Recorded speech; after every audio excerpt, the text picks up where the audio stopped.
Yes, it's indeed time for The World This Week, 7 days, 4 Paris-based correspondents, 1 hour.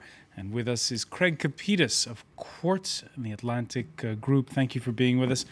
Also with us, Régis Le Sommier, Deputy Editor-in-Chief at French news weekly magazine Paris Match. Celestine Bolen, a freelance reporter and also teacher now at the French Political Science Institute, Sciences Po.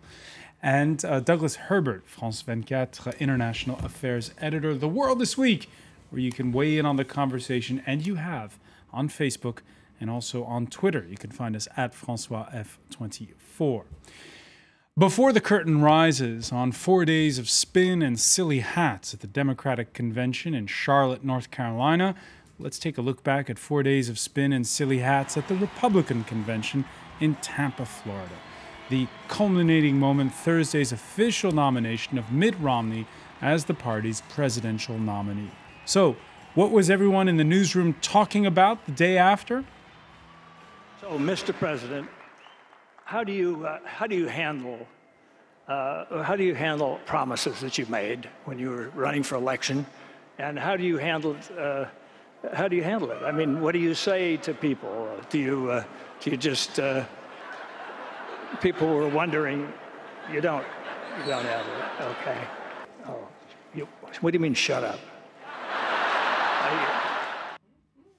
All right, I suppose it's supposed to be Obama that's in that chair. Craig Capitas, you were commenting on this live. Were you taken aback a bit? Well, not really. The Republican convention this year was a lot of old white guys and a lot of young white guys who wanted to be old white guys, and this was the culmination, if not the apotheosis of that moment. I mean, he's Clint Eastwood. Clint Eastwood can pretty much do what Clint Eastwood wants to do. I don't think it was a very smart political move because he's going to be he was the ultimate old white guy. Yeah, he's the ultimate old white guy. 82, right? Yeah, and the picture that they had behind him, with the cowboy hat, with the gun, and and I mean, he's an American icon. France has streaks. We have Clint Eastwood. Who would you rather go to a bar with? Well, one gets elected, the other one. That's right. All right. Well, it did not take long to go viral. By Friday afternoon, the Invisible Obama Twitter account was up to 41,000 followers, with retweets that include the official account of the visible in plain sight version of the U.S. president. Yes, on the official account, Barack Obama saying, "This seat is taken." Left-wing documentary filmmaker Michael Moore goes beyond Clint Eastwood and directs his peeks at everyone else inside of that convention hall. Saying it's as if they want a divorce from us, the American mainstream, so they can go live in the land of legitimate rapes and ice caps that don't melt. Thanks, Clint. You made our day. It was... They were having night sweats, I think, backstage, the Republicans as well, because Craig called them an American icon. That's exactly what I think the Republicans issued that damage control statement sort of directly after he made that speech. So they were very cognizant of the fact that this was not perhaps, this is not a shining moment, and they needed quickly to step in and run interference there. Nice to see, though, in an era of spin, sometimes there is improvisation, Régis Le Sommier. Well, it's good. I mean, I saw, Romney backed from. I mean, quickly the campaign said, well, I mean, he's only responsible for what he says, and he's an artist, but let's give credit to the Republicans, I must say, because they've been accused of not bringing stars to their convention, and for once they had a really big movie star, and he did what he did, but and it wasn't stuffy, you have to give your due where it's due. I mean, usually Republicans don't even try to be funny because they're not humorless. Sorry. So it changed this year. As we were saying, though, there was another speaker on closing night, the nominee himself, who hammered home a simple mantra. What is needed in our country today is not complicated or profound. It doesn't take a special government commission to tell us what America needs. What America needs is jobs, lots of jobs.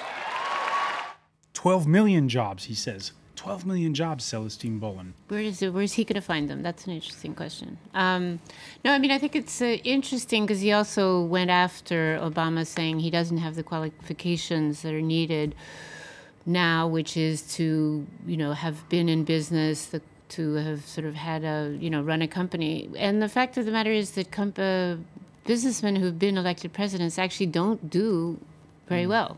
I mean, in fact, being president is not about running a company. It's about something entirely different. And I think it's amazing that he walked right into that, because also his record as a businessman is part of the debate. I mean, it's a contentious issue. I'm not sure who's right, but I mean, it's certainly not that he's some shining knight in shining armor on that subject. So I just found that weird, that he would sort of use that angle of attack.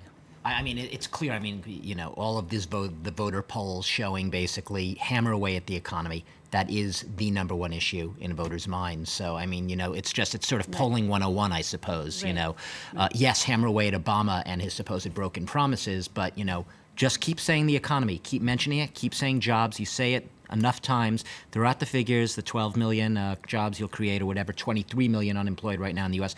And time and again, the polling shows it actually does work. At least in the short term, in the immediate aftermath, you do sometimes see a short bounce in those poll numbers. And it's interesting because I was speaking to the Gallup pollster earlier this week, Frank Newport, and he was telling me that, as we know, Obama wins on likability, hands down, over Romney. But Romney, time and again in every poll, Gallup or the others, always on the economy is seen as more competent. Absolutely. Except that he is not. Whether he is or not. No, but I mean, the problem is in that fact, he got sort of deflected off Craig the economy. Capidis, on the World This Week's Facebook page, we have a viewer who gave us all these polling figures that show the Republicans running neck and neck and sometimes ahead. There's always a bump with these conventions. Are we going to see the counter bump come afterwards, or are the Republicans really in it with a shot to win it? It's always dangerous to talk bumps in polls, but at this point, Obama should be at least 18 to 20 points ahead of Romney. He's not. They are neck and neck. And for the next few months, you're going to hear everyone parsing this every which way. They're going to hear people saying, no, you lied. No, you lied about this. No, you can't do this. No, you can't do that. The bottom line to what you saw at the conventions is this. America is divided into two camps.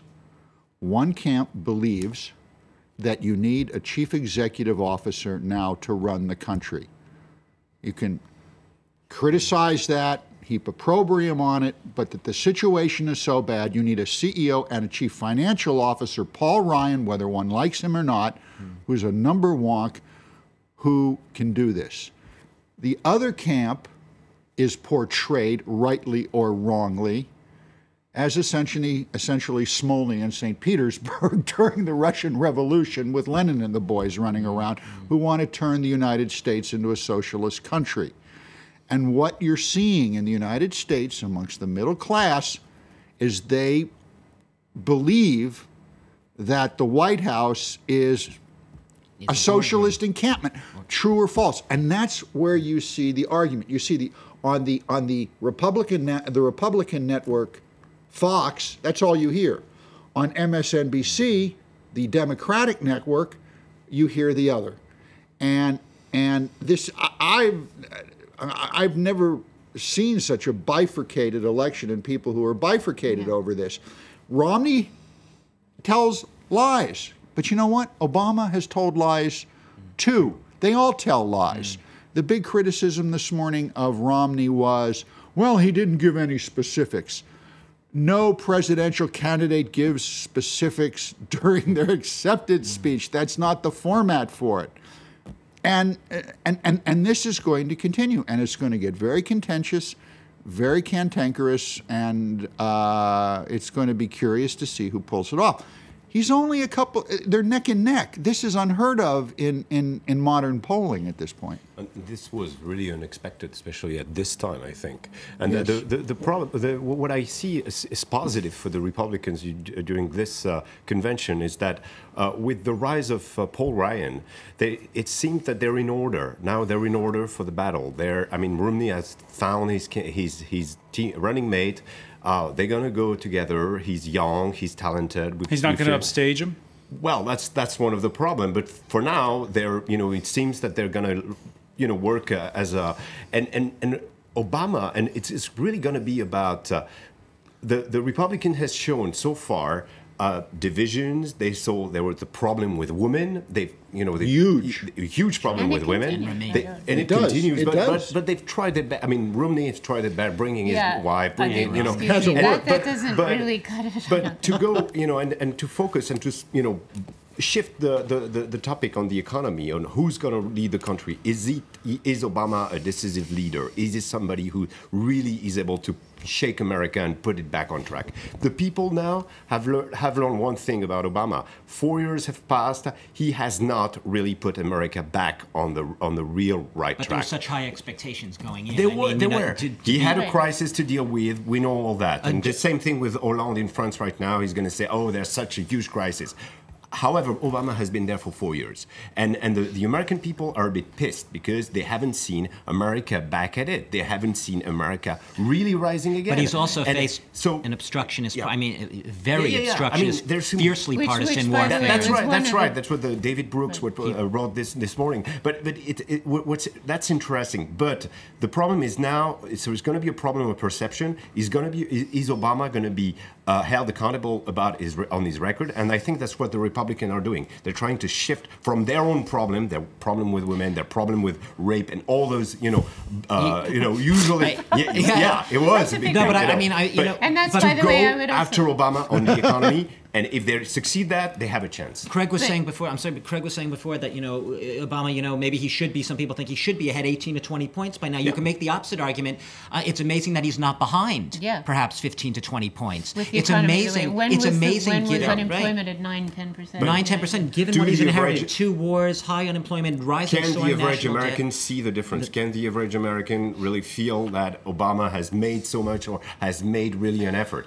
America Well, and, likes to see there- itself as a conqueror I nation. think a Sells couple of things. Timon. One is that he says jobs and he wants to keep it on jobs. But I mean, in the time since they nominated Ryan, that it hasn't been just jobs. It's been rape. It's been abortion. Yeah. It's been all sorts of issues on which Mitt Romney has not been a single steady candidate with a sort of solid set of values. He's flipped and he's flopped, and these are issues which the And Democrats are Obama going to. has flipped and flopped. Well, fine, but I they mean- both have.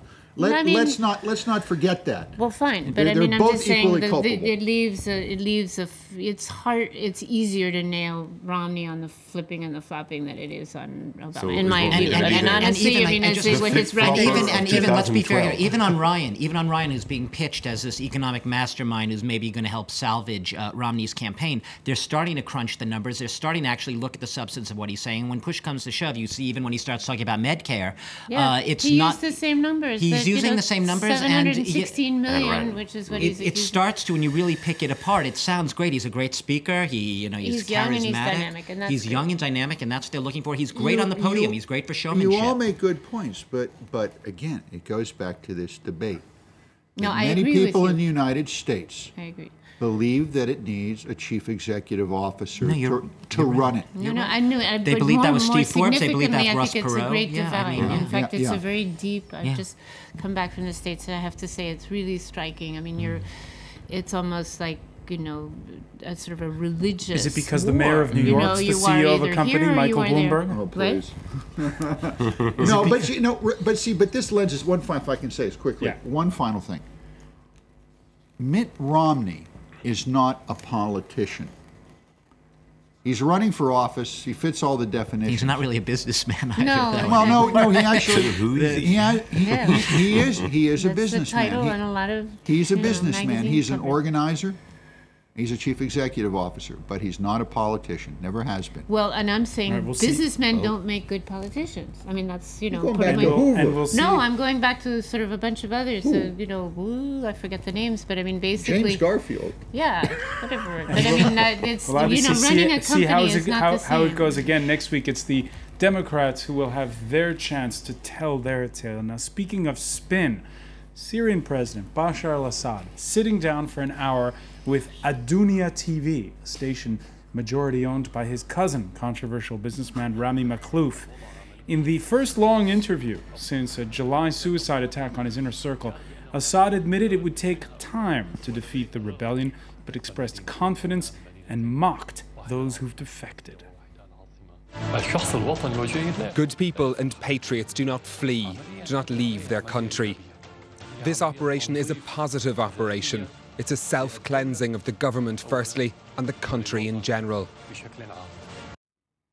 Régis Le Sommier, the conflict in Syria has lasted for 17 months. And we've seen Bashar al-Assad through that interview he granted to ABC's Barbara Walters. We've seen him through those emails that were leaked to The Guardian, his personal conversations. And now we have this interview. Do we get a better sense of who he is? It's really what struck me with this interview first is you have to see. I mean, the interview itself is interesting, but the teasers that were made by Al Dunya television were also very interesting. They were almost made like CNN, like it was CNN. You're gonna have with a loud music, an increasingly loud music in the back, and then all of a sudden a sentence by Bashar, and then once again. So they made a lot. They put a lot of effort to convince their viewers that it was going to be a very important moment, and it was in a way, because I don't know if Bashar is very convincing. I don't know if we can see through this interview in particular, or other interviews he's given before, who he truly is. What is he totally delusional, or well, you know, it's really hard to say. I mean, I can't personally say if he's winning or losing this war, if his regime is about to die, or he's able to cling to power. But this delusional aspect, there's a part of me that strongly believes that he truly is deluded about the state of his country, that it's not just cynical, that he doesn't actually know what's going on. Or is he just locked into a situation where he can't back down? There's no exit. Well, there is no exit. There's no exit, but there's a part of me that you watch what he's saying, and he says it time and again, and it's almost he's created his own, you know, he's made his own bed, he's sleeping in it right now, but it's almost like he begins to believe it. You know, he drank the Kool-Aid. I begin after a certain point. He probably does begin to believe his own rhetoric when he talks of these the opposition as the terrorist thugs. Gaddafi, right? You're right. You're right. You got the impression after watching this that the Republican National Committee should have sent Clint Eastwood not to Tampa but to downtown Damascus. You watch this interview and you watch the stuff out of Syria, and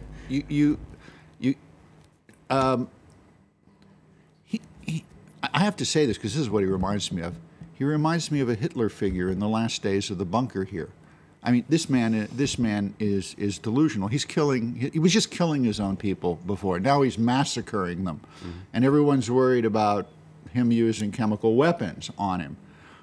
It's hard to believe that a guy of this age, who probably listens to rock and roll, is actually doing this. Yeah. You know, except to that his again, people. I mean, I think the problem is that, you know, and because of the stalemate at the UN, et cetera, there is no exit strategy for him, and I think that's always the case for these diplomatic kind of stalemates. Is that if you can find a way for him to go, you know, say. I mean, but how could they do it, so? But I don't know how they could do it. But I mean, I watch him, and I think I wonder what are the pressure points. I mean, when we say, if only the Russians would sort of put pressure on him, how would they do it, and how could they do it? Or, as we say again, he's just stuck in his sort of own myth and he himself has no exit plan. You know. We're going to have to take a quick break at this point. We'll come back. We'll look at Syria through the prism of Iran, and also the latest in the battle between Apple and Samsung.